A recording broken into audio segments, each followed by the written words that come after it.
Pero ya lo tengo en línea al presidente de la Cámara Argentina de la Carne, al doctor Daniel Urcié, y con él vamos a conversar sobre el tema de la carne, que no deja de ser poco por ser el alimento básico de los argentinos. Hola Daniel, un abrazo, ¿cómo estás? ¿Qué tal, Rubén? Y buenas noches a toda la audiencia. Bueno, contanos cómo está el panorama actual de la carne. Bueno, mira, a ver, estamos trabajando en base a la nueva normalidad, como usando un término que trajo la pandemia a hoy. Estamos trabajando bajo un esquema de comercio regulado, con restricciones. Estas restricciones comenzaron en el mes de mayo en cuanto a lo que es la exportación.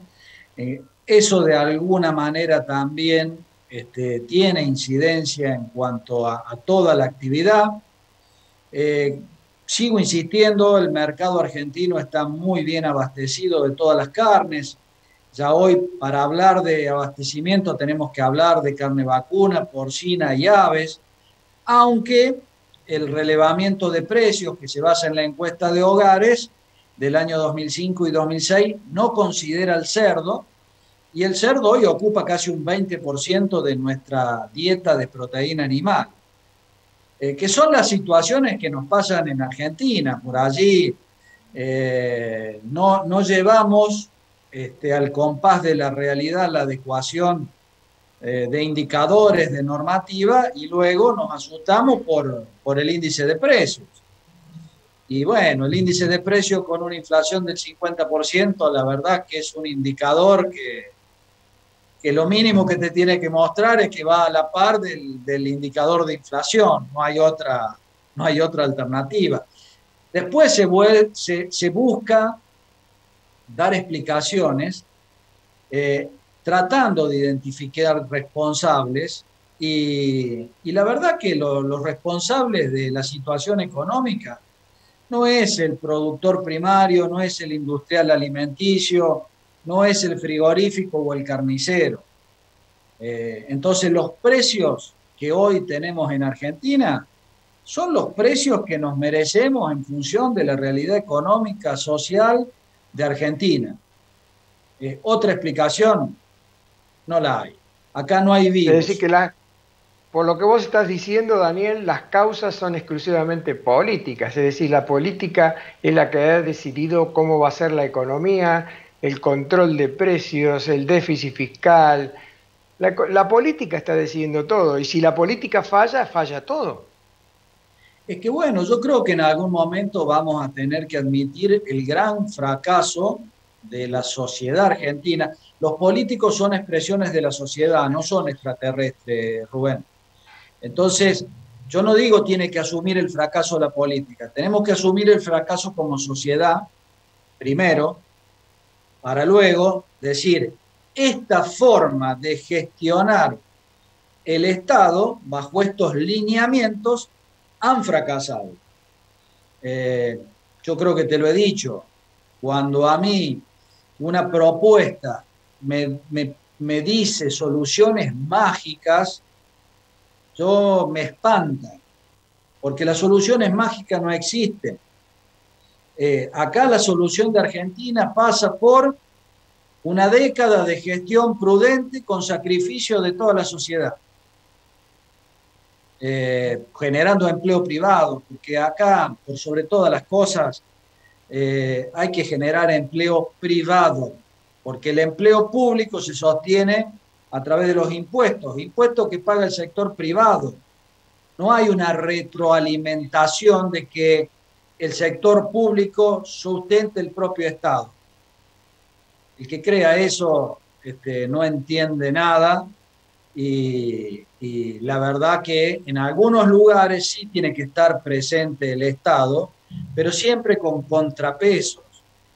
Cuando la balanza se desequilibra y se rompe el sistema, y estamos al borde de romper el sistema, yo sigo insistiendo, el empleo privado en Argentina hace décadas que no crece, como el stock ganadero que no crece. Para hacer una vinculación con la carne. Si no crece el empleo privado, estamos en estancamiento. ¿Y por qué no crece el empleo privado? Y bueno, hablamos del fracaso social. Empresarios y sindicatos y gobierno, que son las tres pilares para el empleo privado, hemos fracasado.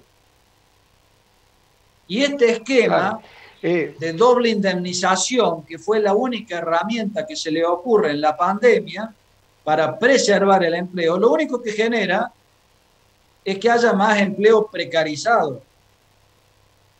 Porque entonces, tener un empleado en negro casi que hoy sale más barato que tenerlo en blanco. Entonces, no generamos las condiciones para generar empleo.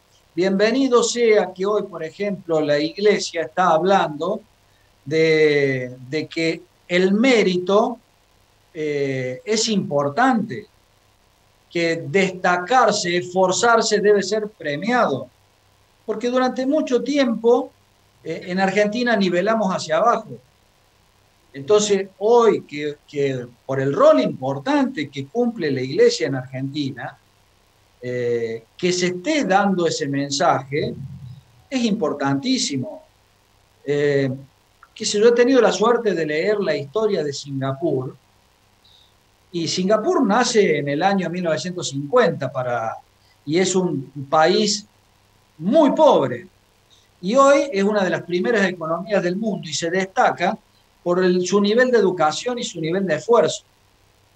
El que no se esfuerza no tiene lugar en la sociedad de Singapur. Acá el que se destaca a veces es mal visto. Entonces, como sociedad, insisto, nos debemos una autocrítica y decir, venimos haciendo las cosas mal. Argentina es el único país que de 1930 a la fecha ha descendido permanentemente. Y acá estamos hablando de casi un siglo, ¿no? Sí. Has Entonces puesto acá un no. ejemplo, sí, has puesto un ejemplo, Daniel, muy bueno, que a mí, yo lo he puesto también algunas veces, el tema de Singapur, ¿no? Porque Singapur era un pequeño y pobre país de pescadores. Lo agarra un tipo como Lee Kuan Yew, padre, lo empieza a transformar y el hijo ha seguido con esa transformación y muchos consideran que es una dinastía, que es un gobierno autoritario, pero ojalá Argentina tuviera un Lee Kuan Yew. Y a mí me vienen los de izquierda a decirme, no, pero es un gobierno autoritario donde no se respeta. Pero por favor, ojalá, yo me encantaría ser, como fue el caso de la República de Roma en el año 350 a.C., Tito Larcio fue el primer dictador civil que tuvo Roma, nombrado por el Senado. Le dieron 6 meses de vigencia a su mandato y fue tan bueno lo que hizo porque liquidó toda la corrupción, ordenó Roma para que se transformara después en imperio, que le pidieron que se quedara 6 meses más.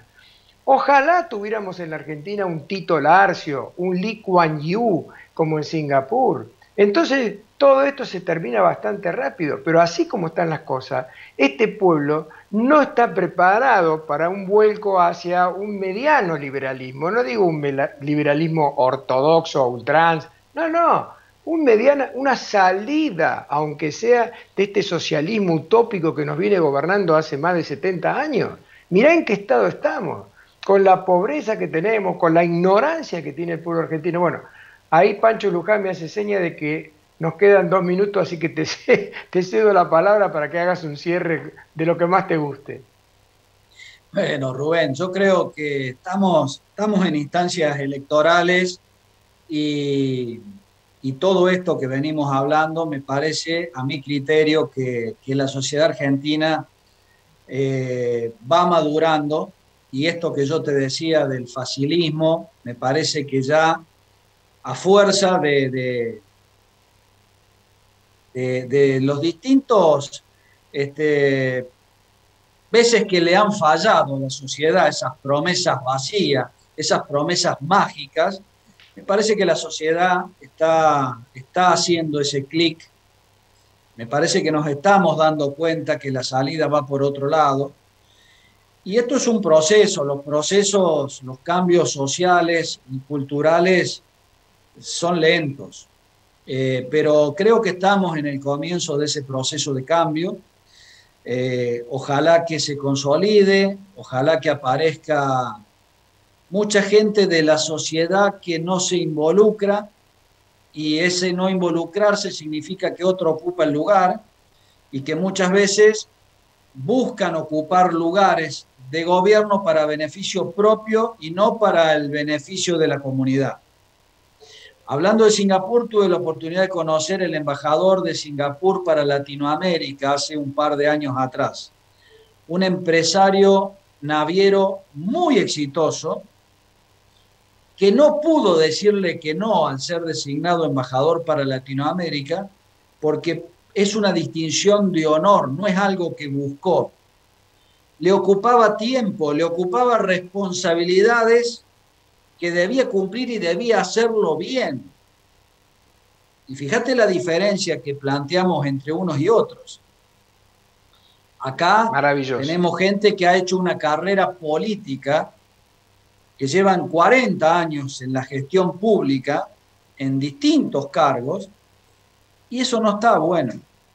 La función pública tiene que ser una colaboración, un mero paso, un aporte que debemos dar, y nosotros nuestra vida la tenemos que pasar por otro lado, por la actividad profesional, sí, la actividad privada, señor, comercial o lo que fuera. Totalmente de acuerdo contigo. Muchas gracias, Daniel. Un gran abrazo y hasta el próximo encuentro. Gracias a vos, Rubén, como siempre, y felicitaciones por tu programa y por tu mensaje que siempre nos tirás una lucecita en el camino. Muchas gracias. Un abrazo grande.